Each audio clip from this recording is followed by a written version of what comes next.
Christ is risen. Christos anesti. Christos voskrese. El Msichkom. Ha Mashiachkom. Christus resurrexit. Cristo ha resucitado. Christos anviat. Christi uniao. Aristotosu fukatsu. Hidu fuhola.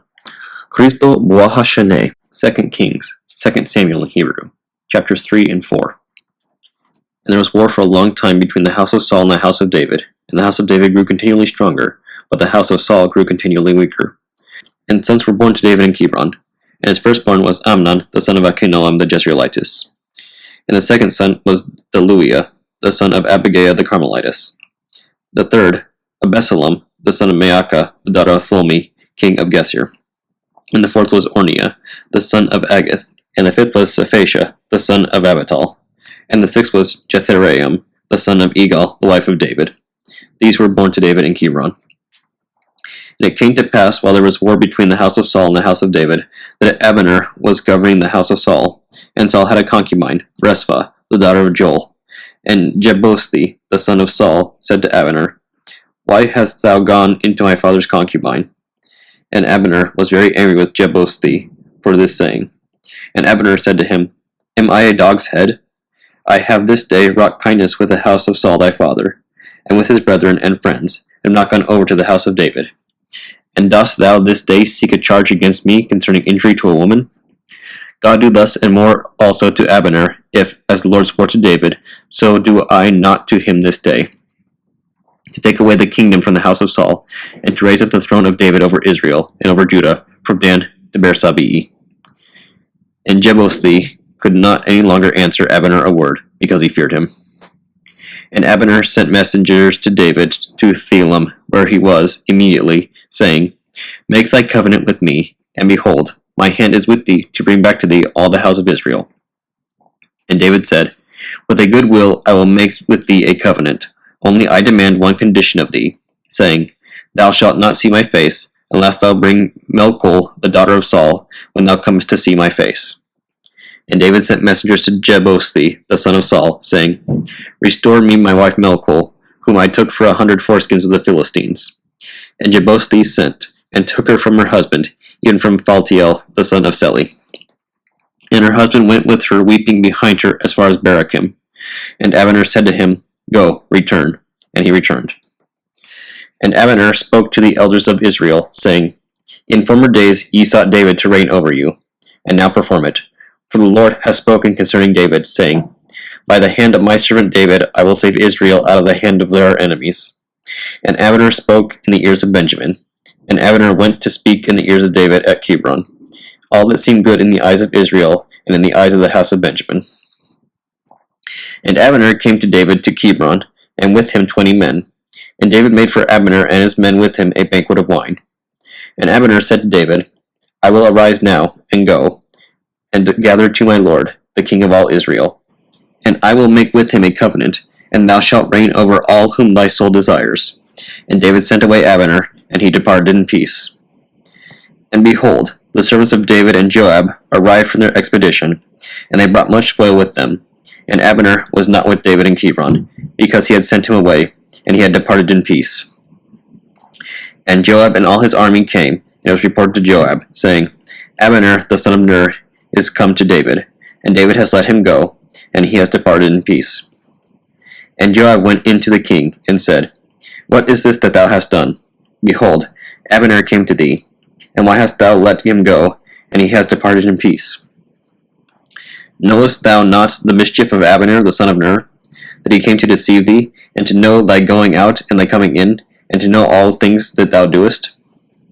And Joab returned from David, and sent messengers to Abner after him, and they bring him back from the well of Searam. But David knew it not. And he brought back Abner to Hebron, and Joab caused him to turn aside from the gate to speak to him, laying wait for him. And he smote him there in the loins, and he died for the blood of Asahel, the brother of Joab. And David heard of it afterwards, and said, I and my kingdom are guiltless before the Lord forever for the blood of Abner the son of Ner. Let it fall upon the head of Joab, and upon all the house of his father, and let there not be wanting of the house of Joab one that has an issue, or a leper, or that leans on a staff, or that falls by the sword, or that wants bread. For Joab and Abijah his brother laid wait continually for Abner, because he slew Asahel their brother at Gibeon in the battle. And David said to Joab and to all the people with him, Rend your garments and gird yourselves with sackcloth, and lament before Abner. And King David followed the bier. And they buried Abner in Hebron. And the king lifted up his voice, and wept at his tomb, and all the people wept for Abner. And the king mourned over Abner, and said, Shall Abner die according to the death of Nabal? Thy hands were not bound, and thy feet were not put in fetters. One brought thee not near as Nabal. Thou didst fall before the children of iniquity. And all the people assembled to weep for him. And all the people came to cause David to eat bread while it was yet day. And David swore, saying, God do so to me, and more also, if I eat bread or anything else before the sun goes down. And all the people took notice, and all things that the king did before the people were pleasing in their sight. So all the people and all Israel perceived in that day that it was not of the king to slay Abner the son of Ner. And the king said to his servants, Know ye not that a great prince is this day fallen in Israel, and that I am this day a mere kinsman of his, and as it were a subject? But these men, the sons of Zeruiah, are too hard for me. The Lord reward the evildoer according to his wickedness. And Jebosti, the son of Saul, heard that Abner the son of Ner had died in Hebron, and his hands were paralyzed, and all the men of Israel grew faint. And Jebosti, the son of Saul, had 2 men that were captains of bands. The name of one was Baana, the name of the other Rechab, sons of Rimmon, the Beerothite of the children of Benjamin. For Beeroth was reckoned to the children of Benjamin. And the Beerothites ran away to Gethaim, where they were sojourners there until this day. And Jonathan, Saul's son, had a son lame of his feet, 5 years old, and he was in the way when the news of Saul and Jonathan his son came from Jezreel. And his nurse took him up and fled. And it came to pass, as he hasted and retreated, that he fell, and was lamed. His name was Mephibosheth. And Rechab and Baama, the sons of Rimmon the Beerothite, went, and they came in the heat of the day into the house of Jebosti. And he was sleeping on a bed at noon. And behold, the porter of the house winnowed wheat, and he slumbered and slept. And the brothers Rechab and Baana went privily into the house. And Jebosti was sleeping on his bed in his chamber, and they smite him, and slay him, and take off his head. And they took his head, and went all the night by the western road. And they brought the head of Jebosti to David to Hebron. And they said to the king, Behold, the head of Jebosti, the son of Saul, thy enemy, who sought thy life, and the Lord has executed for my lord the king vengeance on his enemies, as it is this day, even on Saul thy enemy, and on his seed. And David answered Rechab and Baana his brother, the sons of Rimmon the Beerothite, and said to them, As the Lord lives, who has redeemed my soul out of all affliction, he that reported to me that Saul was dead, even he was as one bringing glad tidings before me. But I seized him and slew him in Sekelac, to whom I ought, as he thought, to have given me a reward for his tidings. And now evil men have slain a righteous man in his house on his bed. Now then I will require his blood of your hand, and I will destroy you from off the earth. And David commanded his young men, and they slay them, and cut off their hands and their feet. And they hung them up at the fountain in Hebron, and they buried the head of Jebosti in the tomb of Abner the son of Ner. Psalm 88, 89 in Hebrew, verses 38 through 52. But thou hast cast off and set at naught, thou hast rejected thine anointed. Thou hast overthrown the covenant of thy servant. Thou hast profaned his sanctuary, casting it to the ground. Thou hast broken down all his hedges. Thou hast made his strongholds a terror. All that go by the way have spoiled him. He is become a reproach to his neighbors. Thou hast exalted the right hand of his enemies. Thou hast made all his enemies to rejoice. Thou hast turned back the help of his sword, and hast not helped him in the battle. Thou hast deprived him of glory. Thou hast broken down his throne to the ground. Thou hast shortened the days of his throne. Thou hast poured shame upon him. Pause. How long, O Lord, wilt thou turn away forever? Shall thine anger flame out as fire? Remember what my being is. For hast thou created all the sons of men in vain? What man is there who shall live, and not see death? Shall anyone deliver his soul from the hand of Hades? Pause. Where are thine ancient mercies, O Lord, which thou swearest to David in thy truth? Remember, O Lord, the reproach of thy servants, which I have borne in my bosom, even the reproach of many nations. Wherewith thine enemies have reviled, O Lord, wherewith they have reviled the recompense of thine anointed. Blessed be the Lord forever. So be it, so be it. Proverbs chapter 19, verses 7c through 12. He that does much harm perfects mischief, and he that uses provoking words shall not escape. He that procures wisdom loves himself, and he that keeps wisdom shall find good. A false witness shall not be unpunished, and whosoever shall kindle mischief shall perish by it. Delight does not suit a fool, nor is it seemly if a servant should begin to rule with haughtiness.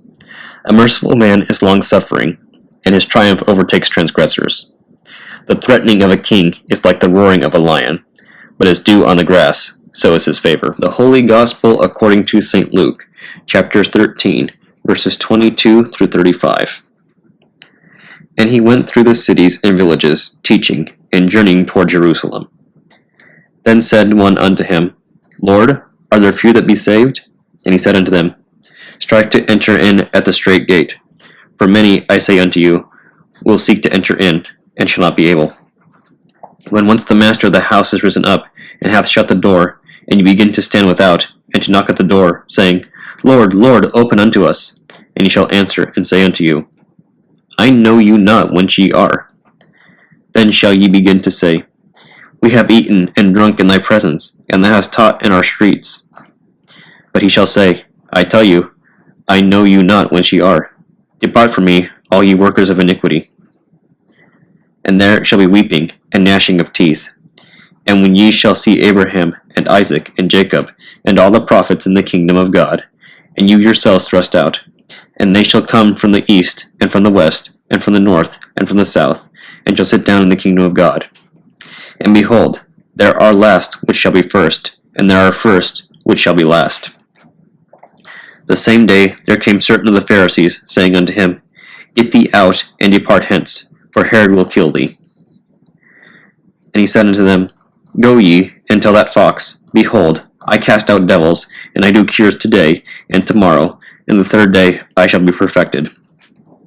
Nevertheless, I must walk today and tomorrow, and the day following, for it cannot be that a prophet perish out of Jerusalem. O Jerusalem, Jerusalem, which killest the prophets, and stonest them that are sent unto thee, how often would I have gathered thy children together, as a hen doth gather her brood under her wings, and ye would not. Behold, your house is left unto you desolate, and verily I say unto you, ye shall not see me until the time come when ye shall say, Blessed is he that cometh in the name of the Lord.